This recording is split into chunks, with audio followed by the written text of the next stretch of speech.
সুন্নাত নয়, আমি ওটা ধরে থাকবো। মসজিদে ঢুকেছেন, মাগরিবের সালাত আদায় করবেন, মাগরিবের আগেই 2 রাকাত সুন্নাত পড়া যায়, তাই না? শুরু করলেন, মসজিদের সবাই বলছে এই এত বড় নামাজি হয়েছে, কারো কথা শোনার দরকার নাই। বুঝতে পারছেন? কারো কথা শোনার দরকার নাই, মসজিদ থেকে বের করে দেবে, বাড়ি চলে যাবেন। বলছে এই দাজ্জালদের মসজিদে নামাজ পড়ারই দরকার নাই। ভাষাটা কি বুঝছেন? আমিন বলতে দেয় না যে মসজিদে, ওই অপবিত্র জায়গায় যাওয়ারই দরকার নেই। যারা সুন্নাত মানতে দেয় না, রফুল আযান করতে দেয় না, আমিন বলতে দেয় না, এই সমস্ত বেদাতি কাঠমোল্লা ইবলিসের দালালদের মসজিদে যাবেন না আপনি। কথা কি বুঝতে পারলেন? পরিষ্কার কথা একবারে। আমি সুন্নাতের উপরে টিকে থাকবো, সুন্নাত মেনেই চলবো। বাড়িতে পড়বো সালাত, বাড়িতে না পড়তে পারলে জমিনে পড়বো। আল্লাহ রাসূল বলে গেছেন আল আরদু কুল্লুহা মাসজিদ ইল্লাল মাকবারা ওয়াল হাম্মাম। পুরো পৃথিবীটাই মসজিদ, শুধু গোসলখানা আর বাথরুম ছাড়া, বা কবরস্থান আর বাথরুম ছাড়া পুরো জমিনটাই মসজিদ। রাস্তায় পড়েন, রাস্তা কি ওর বাপের নাকি? পড়েন সেখানে, কিন্তু সুন্নাত অনুযায়ী সালাত পড়ব। অথচ ফতোয়াটা কি? ওই দাজ্জাল ইমামের পিছনে নামাজ হবে না। এটা আজকে আপনারা জেনে নেন কথাটা। বুঝতে পারলেন কথা? আমি এটা নিয়ে আলোচনা করব না, কিন্তু এই হাদিসটা অনুবাদ করতে গিয়ে কথাটা বলে ফেললাম। সেটা হলো, যারা অভিযোগ করেন যে আসর সালাত পড়ে 4:30টায়, আর টাইম হচ্ছে কয়টায়? 3টায়, তাই না? কয় ঘন্টা পরে হয়? 1.5 ঘন্টা পরে হয়। তো জামাতে পড়বো না আগেই পড়ে নেব? জামাত পড়া ভালো, 4:30টায় পড়া ভালো, না আগে সালাত পড়ে না ভালো? খালি ফতুয়া আর ফতুয়া। আমার প্রশ্ন হলো, 4:30টায় যারা সালাত পড়ে তাদের আকীদা কি? সহি, তাই না? জবাই করা আকীদা। তাদের আকীদা হলো আল্লাহু ফি কুল্লি মাকান, আল্লাহ সর্বত্র বিরাজমান। আরে ওয়াক্ত নিয়ে পড়ে আছেন আপনি, জামাত নিয়ে পড়ে আছেন, আগে আকীদা দেখেন না। আল্লাহু ফি কুল্লি মাকান, যে ব্যক্তি আকীদা পোষণ করে আল্লাহ সর্বত্র বিরাজমান। শেখ বিন বাজ রাহিমাহুল্লাহ বলছেন, মাইয়াতাকিদু আন্নাল্লাহা ফি কুল্লি মাকান ফাহুয়া দাল্লুন মুদিল্লুন কাফিরুন। যে বিশ্বাস করে আল্লাহ সব জায়গায় বিরাজমান, সে পথভ্রষ্ট, সে মানুষকে পথভ্রষ্ট করে, সে কাফের। বোঝা গেল এবার? ওর পিছনে নামাজ হবে? ফতোয়া আগে এইটা, 4:30টা না 3:30টা না 2:30টা, ওটা পরে। আগে কি? বাংলাদেশের অধিকাংশ ইমাম পীরের মুরিদ না? এই মুশরিকের পিছনে নামাজ হবে না। অধিকাংশ ইমাম মাজার পূজারী, তাই না? অধিকাংশ ইমাম তাবিজের ব্যবসা করে, ঠিক? এদের পিছনে নামাজ পড়া হারাম। নামাজ বাতিল হবে, নামাজ বাতিল হবে, নামাজ বাতিল হবে যদি পড়ে থাকেন আপনি। আজ থেকে জানেন। আরে প্রশ্ন করছে যে সুবহান রাব্বিল আলা না বলতেই মাথাটা উঠা যায়, সেজদা থেকে উঠে যায়, এর পিছনে নামাজ হবে? আরে সুবহান রাব্বিল আলা নিয়ে ব্যস্ত আপনি, আগে চিন্তা করেন ওর পিছনে নামাজ হবে কিনা। আর যে মসজিদে কবর থাকে নামাজ হবে না? হবে না? কেন হবে না?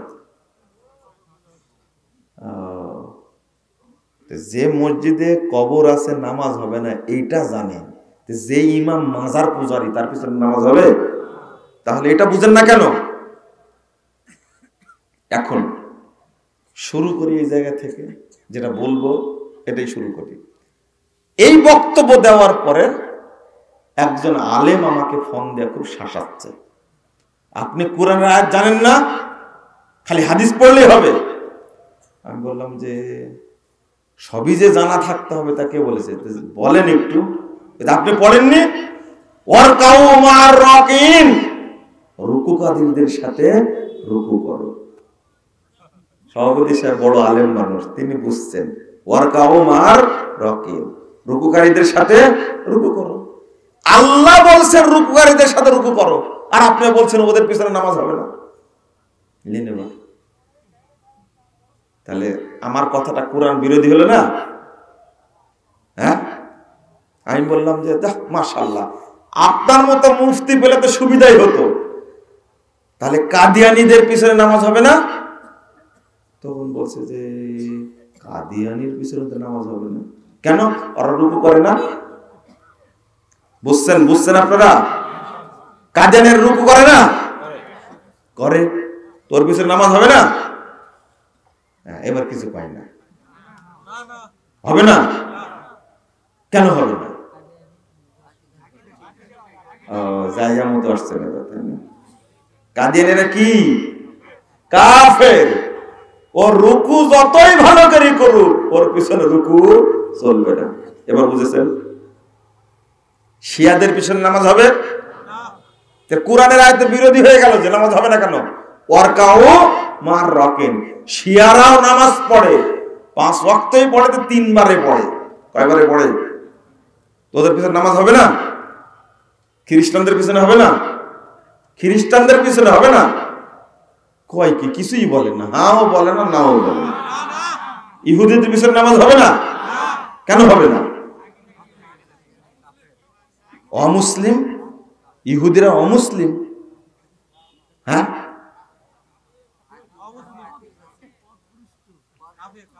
পথভ্রষ্ট, পথভ্রষ্ট, অমুসলিম না। শোনেন, এখানে একটা এলেম আছে, শোনেন। কাফেরকে কাফেরই বলতে হবে, অমুসলিম বলা যাবে না। মনে থাকবে কথা? ইহুদিরা কি অমুসলিম না কাফের? কাফের, মনে থাকবে। কাদিয়ানীরা, এই যে আমাদের হুজুরেরা বলছে কাদিয়ানীদেরকে সংসদে অমুসলিম ঘোষণা করা হোক। আরে খ্যাপা ভাষা এটা না, কি বলতে হবে? কাদিয়ানীদেরকে কি ঘোষণা করা হোক? কাফের ঘোষণা করা হোক। কাফেরের বাংলা অমুসলিম না, এটা হলো আমাদের চলারেবল ভাষা। না না, ধান্দাবাজি ভাষা এটা। কাফের বলতে কষ্ট লাগে, এই জন্য কি বলে? অমুসলিম। মুশরিক বলতে সমস্যা, তখন বলে কি? অমুসলিম। কোনো দিনই না।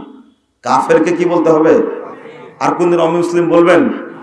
বেনামাজিরা কি না মুসলিম? খবরদার অমুসলিম বলবেন না। কি বলবেন? কাফের। এটা কুরআন হাদিসের ভাষা, আপনি আবিষ্কার করলেই হবে না, বুঝাই বলতে হবে, কাফেরই বলতে হবে এদেরকে। চলেন, তাহলে ওয়ারকাউ মার রাকিন অর্থ কি? রুকুকারীদের সাথে রুকু করো। এই তো তুমি একটা ভুল করলে, তোমার ভুল না এটা, গোটা বাংলাদেশের হুজুরদেরও ভুল এটা, অথচ এই অর্থ না। আজ বক্তব্য এটাই আয়াত পড়েছি, এটাই বলবো। কে শিখাইছে রুকুকারীদের সাথে রুকু করো? এই অনুবাদ কে শিখাইছে? বাঙালি মুন্সি শিখাইছে। এদিকে কেবলা মনে নাকি? ঠিক আছে, তো শুনেন, যারা অগ্রবর্তী পূর্ববর্তী তাদেরকে বলা হয় সালাফ, আর যারা পরবর্তী তাদেরকে বলা হয় আরবিতে খালাফ, পরবর্তী। তো কোরআন এবং হাদিসের অর্থ নিজের মতো করা যাবে না, নিজের মতো বোঝা যাবে না। যেভাবে বুঝেছেন আল্লাহ রাসূল, সাহাবা কেরাম, তাবেঈন, ঠিক ওইভাবেই বুঝতে হবে। দেখেন সাহাবীরা কত সুন্দর অর্থ করছেন, ওয়ারকাউ মার রাকিন। সাহাবীরা অর্থ করছেন ওয়ারকাউ মাল মুমিনিন, তোমরা রুকু করো মুমিনদের সাথে। এবার ঠিক আছে, কাদিয়ানীরা কি মুমিন? শিয়ারা কি মুমিন? যারা মাজার পূজারী তারা কি মুমিন? যারা খানকা পূজারী তারা কি মুমিন? যারা পীর পূজা করে তারা কি মুমিন? তাহলে সাহাবীরা অর্থ করলেন কত সুন্দর, এই সুন্দরটা আপনার পছন্দ হলো না, নিজে অর্থ করলেন রুকুকারীদের সাথে রুকু করুন। আল্লাহু আকবার, কত সুন্দর অর্থ করলেন সাহাবীরা, ওয়ারকাউ মাল মুমিনিন, তোমরা রুকু করো কাদের সাথে? মুমিনদের সাথে। মনে থাকো, আল্লাহ মসৃণ ফলকে খোদাই করে লিপিবদ্ধ করে, আর একটা পাথরের ফলকে লেখলে এই লেখাটা ৭,০০০ বছরেও কিছু হয় না। আর এই ফলকটা কার? আল্লাহ। আল্লাহ নেকিকে কত ভালোবাসেন, বান্দার নেকিকে সংরক্ষণ করে। হাই রে নিমুখারাম বান্দা, আল্লাহকে ভুলে যায়। একটা নেকিকে আল্লাহ খোদাই করে মসৃণ ফলকে লেখেন, এবং ফেরেশতাদের দ্বারা এটাকে সিলগালা করেন, মোহর মেরে দেন, একেবারে মোহর মেরে দেন, স্বর্ণের প্রলেপ দ্বারা মোহর মেরে দেওয়া হয়। লাম ইউকসার ইলা ইয়াউমিল কিয়ামা। আর একটা হাদিসে আসছে, এই ফলক, এই নেকিগুলোকে আল্লাহ এত ভালোবাসেন, আল্লাহ আরশের নিচে ফলকগুলোকে ঝুলন্ত অবস্থায় রাখেন, আল্লাহর পাহারায় রাখেন। লাম ইউকসার ইলা ইয়াউমিল কিয়ামা, কিয়ামত পর্যন্ত এই ফলক আর নষ্ট হবে না। কি বুঝলেন আপনারা? আল্লাহর বান্দার আমলকে কত ভালোবাসেন। যখন উঠে যাবেন তখন পড়বেন তো এটা, বুঝেন না আপনারা? বুঝেন না, ওঠার আগেই, তাই না? আমি আর একটা জিনিস বলছি, বলেন তো, তারাবি পড়লে কি হয়? পাপ ক্ষমা হয়, ঠিক না? যদি জামাতে কেউ পড়ে তাও ক্ষমা হয়, তাই না? ঠিক জীবনেও বুঝেননি জিনিসটা, আজকে বলি বুঝেন কিনা দেখেন তো। তারাবি পড়েন না? পড়েন। তারাবি তো বাড়িতে পড়লেও হয়। আল্লাহ রাসূল বলছেন, যে ব্যক্তি তারাবির সালাত পড়বে ইমামের সাথে, কার সাথে? ইমামের সাথে, শুধু পাপ ক্ষমা হয় না, আল্লাহ রাসূল বলেছেন হাত্তা ইয়ানসারিফাল ইমাম, ইমাম শেষ করা পর্যন্ত যে ইমামের সাথে পড়তে থাকবে, কুতিবা লাহু কিয়ামা লাইলাতিন, পুরো রাত ইবাদত করলে যে নেকি হবে, আল্লাহ সেই নেকি তার আমলনামায় লিখে দেবে। তাহলে বোঝা গেল তারাবির আরেকটা নেকি আছে, সেটা কি? ইমামের সাথে পড়লে সেই নেকিটা হবে। শুধু ক্ষমা হয় না, পুরো রাত্রি ইবাদত করার সময় কি হয়? সওয়াব হয়। এবার বুঝে আসছে মনে হয়? যখন আমরা শেষ করব তখন আল্লাহ ঘোষণা করবেন, না ঘোষণা আগেই? ঘোষণা আগেই না, যখন কি হবে? শেষ হবে। আপনারা মনে মনে করছেন যে আমাদেরকে বাধ্য করে বেঁধে রাখবেন, তাই বলছেন? শোনেন, মুনাফিকের চিন্তা বাদ দেন। বাঙালি তো এতই খাটাসের খাটাস, বাঙালি একটা সঠিক কথা বললেও ও বাঁকা দৃষ্টিতে নেই। ওই যে এখন সাইজ করে খুব সুন্দর করে বগুড়াতেও করেছিস খুতবা দিতে, এটা তো বগুড়া, তাই না? সুতরা পরে খুতবা দিতে, খুতবাটা একবার শুনে নিন, খালি খুতবাটা একবার শুনে নিন, 5 মিনিট মনে হয় বলেছি, খালি শুনে নিন। আপনার ভিতরে নিফাকি আর শয়তানি একবারে সাইজ করেছে ওই জায়গাতে, বদমাশি করা যায় আবার না। মানে দানের ওয়াজ করলে সবাই মনে করে কি দরকার দানের ওয়াজ করা, ওয়াজ করা বাদে কি শুরু করবে, তাই? এগুলো সব মুনাফিক। কি এগুলো? সব মুনাফিক। যার অন্তরে এই ধারণা আসবে ও মুনাফিক। এটা আল্লাহ বলে দিয়েছেন, রাসূল বলে দিয়েছেন। ওই খুতবায় দলিল দিয়া বুঝাই দিছে, আজকে বললাম না। খবরদার অন্তরে যেন বাঁকা ধারণা তৈরি না হয়। আল্লাহ বলছেন আল আরাবু আসাদ্দু কুফরা, এমনি বলেছেন। তাহলে ঘটনাটা শোনাই দিছে, শোনেন। না না ওইটা বলবো না, এই যে নিফাকটা বলবো। একজন সাহাবী যুদ্ধে গিয়ে তার হাত কেটে গেছে, বুঝছেন? কি কেটে গেছে? হাত কেটে গেছে, যুদ্ধে গিয়ে কাটছে। উনি দাওয়াতের জন্য চলে গেছেন একবার বেদুইন এলাকায়, কোন এলাকায়? একবার গ্রাম্য এলাকায় চলে গেছে। তো সে কথাবার্তা বলতে বলতে একসময় বলছে যে আজকে আপনারা দাওয়াতি কাজের জন্য যে অংশগ্রহণ করবেন সেটাও করছেন না, অথচ এমন একটা টাইম গেছে যে আমরা কাফের দাওয়াত প্রতিষ্ঠা করতে গিয়ে কাফের মুশরিকদের সাথে যুদ্ধ করতে গিয়ে আমাদের হাত কেটে গেছে। ওনার হাত কাটা ছিল, এই সাহাবীর কি ছিল? হাত কাটা ছিল। শুনেন, খুব ভালো করে শুনেন কথাটা। তখন এক বেদুইন গ্রাম্য লোক কি বলছে জানেন? আরে না, চুরি করে হাত কাটছে। বুঝছেন কথা? বুঝেননি? বলছে চুরি করে হাত কাটছে, কানে কানে আরো জনকে বলছে। আরে এখানে এসে বলছে কি যুদ্ধে গিয়ে হাত কাটছে। এবার কি হবে বলেন তো দেখি। এইটা সাহাবী বুঝতে পেরেছেন। এই কি বললি, দাঁড়া, সঠিক করে বল, কি বললি? তখন আর একজন বলছে যে ও আমার কানে কানে বলছে যে আসলে যুদ্ধে যায় হাত কাটেনি, হাত কাটছে চুরি করার কারণে। থামেন। তখন ওই সাহাবী বলছে যে এই বেদউন, দাঁড়া, তুই জানিস, বল চুরি করলে কোন হাত কাটা লাগে? আমি জানি না এটা। বদমাস, দ্বিতীয় বল, চুরি করলে হাত কতটুকু কাটা লাগে? তাও জানি না। আমার হাত বাম হাত কাটা। বদমাস, আমার হাত কি? বাম হাত কাটা। আমার হাত এই কনুই পর্যন্ত হাতটা কেটে গেছে।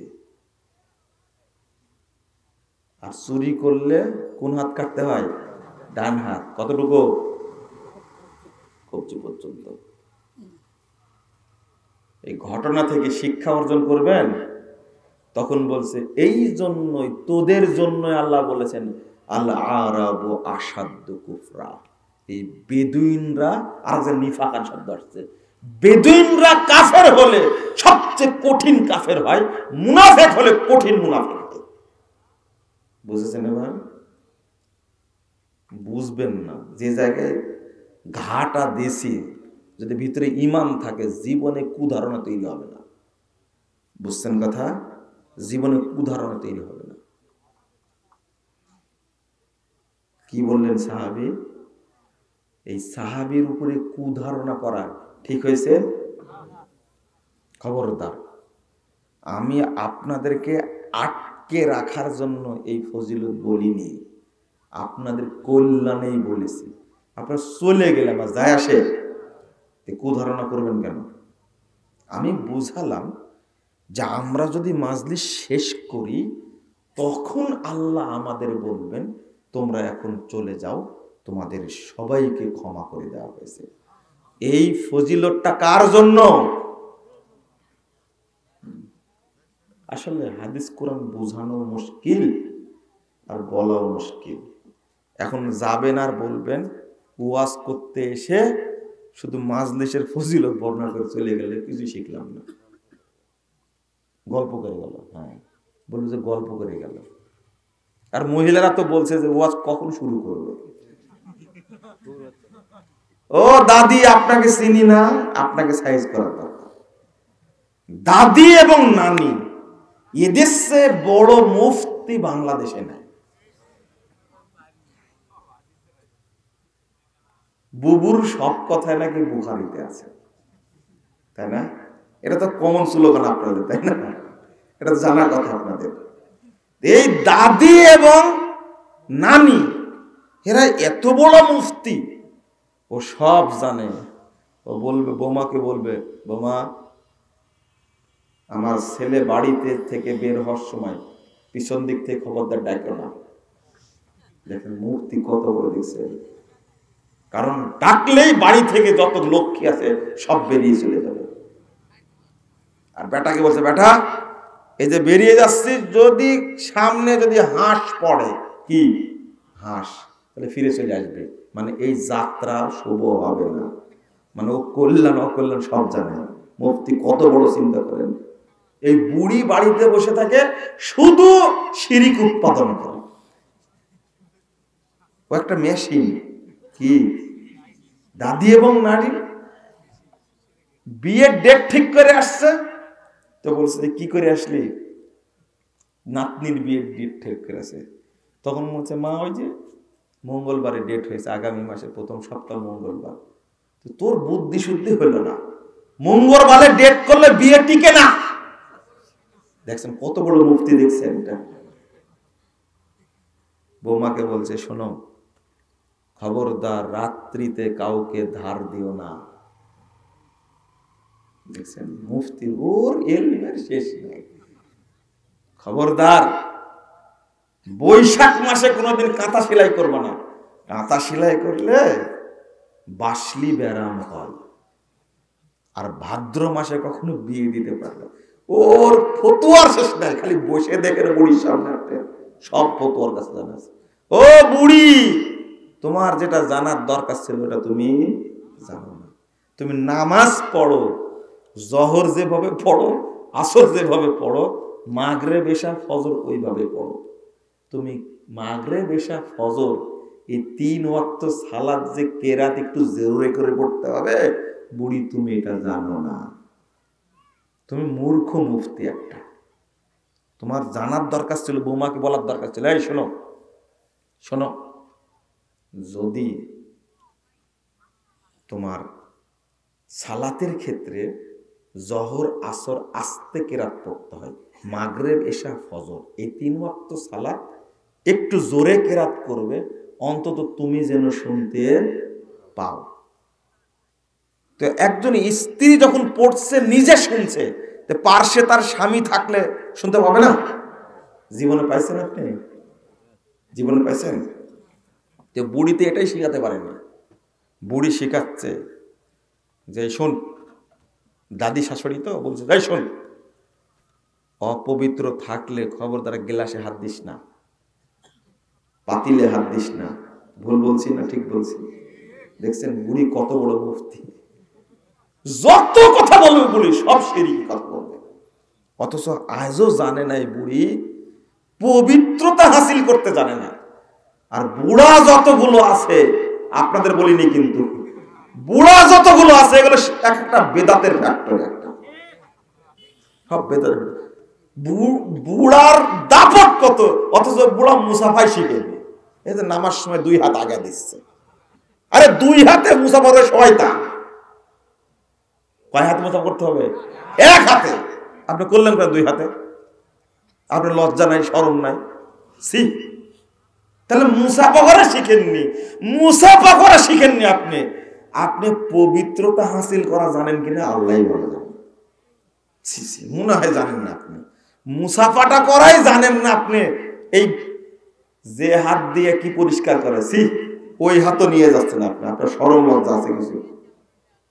বুঝেননি কথা মনে হয় আপনারা। বুকও তো ঠেকায়, এইটা তো আমি বলিনি এখনো। কেমন জাহেলের জাহেল এখনো মুসাফা করা শিখেনি। মুসাফা 2 হাতে করছে, আবার একটা শয়তানি দোয়া বলছে, নাহমাদুল্লাহ ওয়া নাস্তাগফিরুহু, তারপরে কি ইয়াগফিরুল্লাহ ওয়া না করুন। তারপরে কি করছে? বুকে হাত দিয়ে ঠান্ডা করে দিল একবার। তারপর বলছে, ভাই দোয়া করে ফিয়ামানিল্লাহ। এগুলো সব ইবলিসি আমল।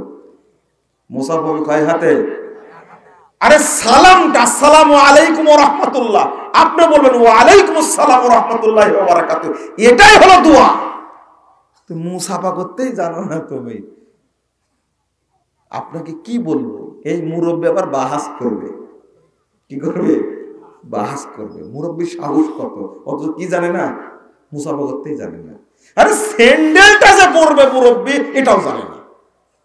স্যান্ডেলটা আগে ডান পায়ে পড়তে হবে না বাম পায়ে পড়তে, এটাও জানে না। এমন মূর্খ। আর বলে যে দেখে না মুজাফফরকে, ওর সাথে বসে বাহাস করিও। ওরা কোনো ব্যাপারই না বাহাস করা ওর কাছে, অথচ স্যান্ডেল পড়তে জানে না। ও পবিত্র হাসিল করতেও জানে না। এটা আমার বিশ্বাস, ও পবিত্রতা হাসিল করাও জানে না। ওইটা তাকে দেখতে যায় না। আর জানে কি করে জানেন না? আর জানে কোনটা? পেশাব করার সময় আগে টিস্যু নেওয়া লাগবে, তারপরে ঢেল নেওয়া লাগবে, তারপরে একটু কাশাকাশি করবে, কুতাকুতি করবে, 40 কদম হাঁটবে, তারপরে টাইট হবে। তার আগে টাইট হবে না। একই পবিত্রতা হাসিল জানে? বলেন তো দেখি। তো পবিত্রতা হাসিল করতেই জানে না। আর মহিলাদের কথা বললাম না, কিন্তু বলতে হয় একটা কথা। তবলিগি মহিলা বলছে যে বুবু, পবিত্রতা হাসিলের সময় 7 বার কিন্তু ঢেল নিতে হবে। কয়বার? দেখছি কেমন ফতোয়া জীবন শুনেছেন আপনি? এই হলো টঙ্গীর ফতোয়া। কোথাকার? টঙ্গীর ফতোয়া। এরা যে তবলিগের লোক যে এত বড় জাহেল, এতটাই মূর্খ, ঘুরতেছে কিন্তু প্রফেসর মানুষ। প্রফেসররা কত বড় মূর্খ দেখে। সিসি এক প্রফেসরকে বলছি যে আপনি যে তবলিগ করেন, আপনি কি এটা বুঝেন যে তবলিগের এক মুফতি বলছে, লিখছে বইয়ের মধ্যে, যে কাবা ঘরে যদি 2 রাকাত সালাত আদায় করে, হারামে যদি কোনো সালাত আদায় করে, তাহলে 1 লক্ষ গুণ বেশি নেকি হয়। আর টঙ্গীর মাঠে যদি সালাত আদায় করে, তাহলে 1 কোটি গুণ বেশি সওয়াব পাওয়া যায়। তখন থামেন, প্রফেসর সাহেব বলছে সমস্যা কি, নেকি বেশি। কত বড় জাহেল আপনি চিন্তা করেন। এ কি খাওয়া প্রফেসর? এ ভাত খাইছে কোনোদিন না গোবর খাইছে? বলেন তো দেখি। ঘাস ঘাস গরু খায়, ওর অনেক বুদ্ধি আছে। আপনি চিন্তা করেন কি খাওয়া প্রফেসর। তো সমস্যা কি, নেকি একটু বেশি হলে ওর নেকি নিয়ে চিন্তা, কিন্তু কোথাকার নেকি ওর হিসাব নিকাশ নেই। কত বড় বেহুদা কথা চিন্তা করছেন। অথচ কাবার সাথে কোনো কিছু তুলনা করা যায় না। আপনারা যে বলেন যে মুজাফফর ভাই শুধু কড়া কথা কয়, আচ্ছা কড়া কথা হলো এটা? বলেন তো দেখি। কাবা ঘরের মর্যাদা নষ্ট করছেন, আর আপনাকে বিড়ালের মতো আদর করবো? জাহেল কোথাকার। এই কথা বলে কারো ঈমান থাকবে? ইসলাম থেকে বেরিয়ে যাবে না ও শুধু ফজিলত নিয়ে ব্যস্ত। চলেন আজকে যে কথাটা বললাম, ওই যে মহিলাদের কথা বললাম, আজকে আপনাকে একটা কথা বলি, ওয়াজ পরেই করি। হ্যাঁ, যখন মহিলাদের কথা উঠলই তখন শুরু করি একটা কথা। আজকে 11:45 জহর পড়ার টাইম হয়েছে। কয়টায়? 11টা 12:45 না, 11:45। 11:45 থামুন। পড়েছেন কয়টায়? কয়টায়? শোনেন 12:30টায়। একটাই পড়েছেন অধিকাংশ, তাই না? থামেন। আপনার ওয়াইফ পড়েছেন কখন? আপনার বউ কখন পড়েছে? 2:30টা।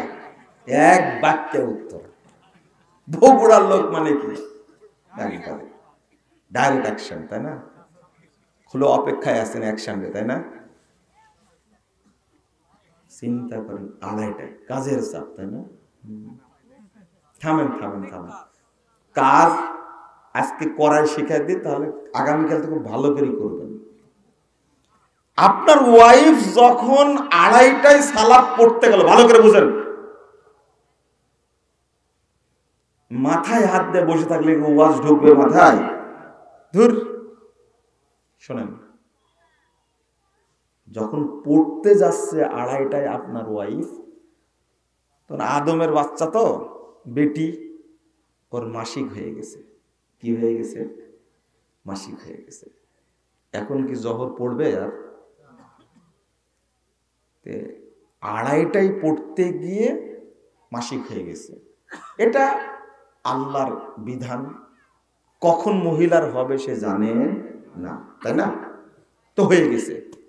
এই জহরের কি হবে না কি হয়েছে বলেন, কি হবে পরে? এই যাবৎ যে হয়েছে এর মাসালাটা কি করেছেন আপনারা বলে তো দেখুন। আপনার ওয়াইফ কি করেছে তখন? আড়াইটায় যে মাসিক হলো, কাকে যে বুঝাচ্ছে আর আপনারা কি বুঝতেছেন আল্লাহ ভালো জানে। আড়াইটায় মাসিক হলো, সালাত পড়তে গিয়ে যখন প্রস্তুতি নিচ্ছে তখন মাসিক হয়ে গেছে। এই জহরের কি করেন আপনারা? আপনার ওয়াইফরা কি করে একটু বলেন না।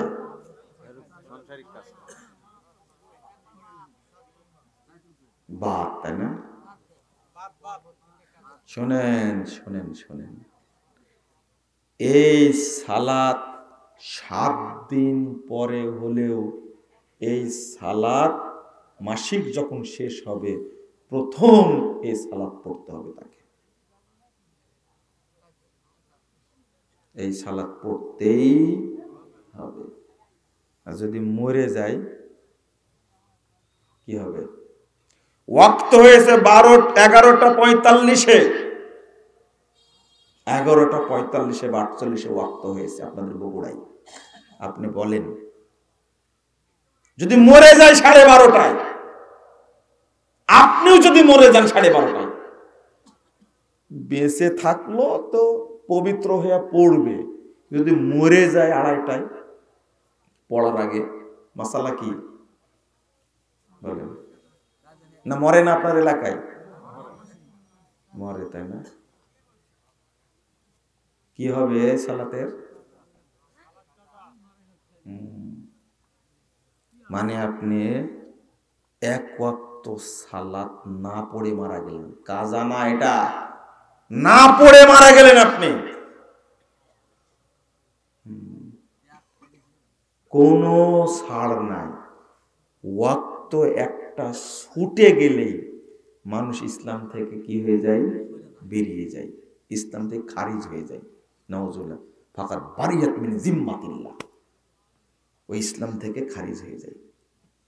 তা আপনার কি হবে? ওই বুড়ি কোনদিন বলেছে বোমাকে? বলেছে কোনদিন? কোনদিন বলেনি। এই শোন এদিকে, তুই অনেক শাশুড়ি ভালো সম্পর্ক থাকলে বোমাকে তুই তুই করে, বেটিকে যেমন করে অনেকেই আমরা দেখি তো, অনেকেই। তুই এই শোন, 11:48 সালাতের টাইম হয়েছে, আপনি জহর পড়েছেন 1টায়, 1:45 আজান, তাই না? আপনি 12:30 আজান, আধা ঘন্টা টাইম নিয়েছেন, তাই না? তো আপনাকে ওয়াক্ত হওয়ার সময় থেকে আধা ঘন্টা টাইম নেবেন, আপনার টাইমই থাকবে। ওয়াক্ত শুরু হতে টাইম নেবেন, নিয়ে আপনি সালাত আদায় করে নেবেন। আপনি কখনোই 12:15 প্রস্তুতি নেন না। আজান না হলে কি প্রস্তুতি নেয় কেউ সালাতের? নেই না। 1 2 নম্বর হলো আপনাকে চিনি না, আজান হচ্ছে প্রস্তুতি নেন না। একামত যখন হচ্ছে দৌড় দিয়ে গিয়ে ওযু করতে করতে 2 রাকাত নাই। ভুল বললাম এটা? তা আপনাকে চিনি না। এখন আপনার কি হবে? এই সালাত এইভাবে না পড়ে মারা গেলেন, জবাব দিতে পারবেন? কবরে গেলেই রাসূল সাল্লাল্লাহু আলাইহি ওয়াসাল্লাম বলেন, দাউদ খিলাল মাইয়িত, মাইয়িতকে যখন কবরে রাখা হয়, মুসসিলাতিশ শামস, তখন সূর্য ডুবতে যায়, আসরের টাইম পার হয়ে যাচ্ছে। ফায়ামসাউ আইনাইহি, তখন 2 হাত দিয়ে চোখ মুছে আর বলতে থাকে, হায় হায় সালাতের টাইম চলে গেল। ফেরেশতারা বলবে, মার রব্বুক, তোমার রবকে। বলা মাত্রই মাইয়িত বলবে, উঠে বসাইছে, বলবে দাউনি উসাল্লি, আরে ছাড়ো আমাকে, আমি সালাত পড়ে নি। ও জিজ্ঞেস করবে তোমার রবকে, আর ও বলবে দাউনি উসাল্লি, তোমরা আমাকে ছাড়ো, আমাকে সালাত পড়ে নি। আরে ফেরেশতাকে মুনকার নাকিরকে কবরে বসে ধমক দেবে, এর নাম মুসল্লি, এর নাম মুসল্লি। আপনি আপনার বউকে কোনো ধমক দিতে পারেননি। হাজী সাহেব, আপনি হজ করে আসছেন, জেনে আসছেন ওয়াক্ত হলে আজান হয়, সালাত হয়। হজ করে এসে আপনি ইমামকে বলতে পারেন, ইমাম সাহেব ঘটনা কি বলেন তো দেখি। ওখানে টাইম হলো, আজান হলো, 15 মিনিট পরে জামাত হলো, আর এখানে আজান হচ্ছে 1টায়, সোয়া 1টায় জামাত হচ্ছে। বলেন তো বিষয়টা কি? ওই মক্কার ইসলাম আর বাংলাদেশের ইসলাম কি আলাদা? আপনি কোনোদিন বলেছেন হাজী সাহেব? হাজি এখনকার সব পাঁজি। হাজ করে আসার পরে আকাম কুকার বেশি শুরু করে, তাই না? কিছু কিছু, তাই না? ঠিক আছে, কিছু কিছু। থামেন থামেন। আপনি আপনার স্ত্রীকে বলতে পেরেছেন? ফেরেশতাকে বলবেন কি করে? এই সালাতের ওয়াক্ত হয়েছে, আগে সালাত পড়ো, তারপরে কাটা কাটা। আরে আপনার না আজান, আপনার না মসজিদের সমস্যা, কিন্তু আপনার ওয়াইফের, ওর জন্য আজান শর্ত, ওর জন্য মসজিদ শর্ত, ও পড়ে না কেন? এর কি হবে? মুনাফেক ভাত রান্না করে দিচ্ছে, কতদিন যাবো তার খাচ্ছেন, এই জন্য তো ওই ভাতে কাজ। রান্না করছে কে? ও সারাদিন কুটা বাসা করবে, রান্না বাড়া করবে, থালি বাসন মাজবে, মেজে মেজে বউ বাচ্চাকে খাওয়ায় টাওয়ায় একবারে 2:30 3টার দিকে। আর অধিকাংশ মহিলা জহর আসরে একবারেই মারে, তাই না? আপনিও মারেন। আপনি বলেন না জহরের টাইমটা শেষ হয়ে যাচ্ছে, তোর মধ্যে টাইম হয়ে গেল, জহর আসরে একবারে আসরের টাইম মারিয়ে দেবেন। এটা করেন না? এটা কাফের হওয়ার ফতোয়া, এটা কাফের হওয়ার ফতোয়া। আরে আল্লাহর নবী বলেছেন, মানে আদরাকা রাকাতাম মিনাল আসরে ক্বাবলা গুরুবিশ শামস ফাকাদ আদরাকাল আসর। যে ব্যক্তি আসরের সালাত 1 রাকাত পড়তে পারবে সূর্য ডুবার আগে। কয় রাকাত? 1 রাকাত পড়বে সূর্য ডুবার আগে। আসরের সালাত কয় রাকাত বলেন তো দেখি? 1 রাকাত পড়বে সূর্য ডুবার আগে, আর সূর্য ডুবা পড়বে কয় রাকাত? 3 রাকাত। তাহলে শুরু করো। তা কি বলছেন? শুরু করো, শুরু, ওয়াক্ত যেন পার না। আর আপনি নিয়াত করে নিলেন, আসরটা পড়তে পারেননি, বলছেন যে ঠিক আছে আসর আর মাগরিব একসঙ্গে মেরে দেব। আল্লাহ রাসূল বলছেন, মান আদরাকা রাকাতাম মিনাল ফজর ক্বাবলা তুলুইশ শামস ফাকাদ আদরাকাল ফজর। ফজরের 2 রাকাত সালাত, আল্লাহ রাসূল বলছেন যে ব্যক্তি সূর্য ওঠার আগে 1 রাকাত পড়তে পারবে, 1 রাকাত, সে যেন ফজর পেয়ে গেল। আল্লাহ রাসূল বললেন শুরু করো তাড়াতাড়ি, যেন ওয়াক্ত পার না হয়ে যায়। সূর্য ওঠা পর্যন্ত ফজরের ওয়াক্ত, তাই না? পার যেন না হয়, অন্তত 1 রাকাত আগে হোক, 1 রাকাত পরে হোক। আর আপনি নিয়াত করলেন কি যে মাগরিব এশা একবারই পড়ে নিব, তাই না? আরেকটা মাসালা শুনেন, আরেকটা মাসালা, সেটা হলো আপনার ওয়াইফ, তার মাসিক চলছিল, হাইয়েস্ট চলছিল 3 দিন 4 দিন 5 দিনের বেলায়, ঠিক সূর্য ডুবার 15 মিনিট আগে বা 5 মিনিট আগে মাসিক কি হয়ে গেছে? বন্ধ হয়ে গেছে। কি হয়ে গেছে? বন্ধ হয়ে গেছে। আচ্ছা, আপনার কথা বুঝতে পারছেন আপনারা? এটা এত সহজ করে বলছে, তাও যদি না বুঝেন, মনে করেন 5:20 সূর্য ডুবে, তাই না? 5টার দিকে কি হয়ে গেছে? মাসিক বন্ধ হয়ে গেছে। আপনার স্ত্রী জীবনে আসর পড়েছে? কোনদিন পড়েনি। আরো 7 দিন না, 7 দিন ধরে ভাই বেশি বললেন আপনি। ও নিয়াত করছে পরের দিন জামা কাপড় কাচবে, কাপড় চোপড় ধোবে, তারপর নিজে গোসল করে তারপরের দিন থেকে শুরু করবে, তাই না? এর নাম আদমের বাচ্চা। মহিলা, এই অলস জাতিকে আল্লাহ সৃষ্টি করেছেন। হাই হাই, এদের মধ্যে আরে 1 রাকাত সালাত, শুনেন কিভাবে বলি আপনাদেরকে। 1 রাকাত সালাত পড়া যাবে, 1 রাকাত সালাত পড়া যাবে সূর্য ডোবার আগে, ওয়াক্ত শেষ হওয়ার আগে 1 রাকাত সালাত পড়া যাবে। এই টাইম আগে যদি কোনো মহিলার মাসিক বন্ধ হয়, তাহলে মহিলা গোসল করে আগে ওই ওয়াক্তের সালাত পড়বে, কারণ ওয়াক্ত এখনো 1 রাকাত পড়ার ওয়াক্ত এখনো আছে। শুধু তাই না, 5 মিনিট 10 মিনিট 15 মিনিট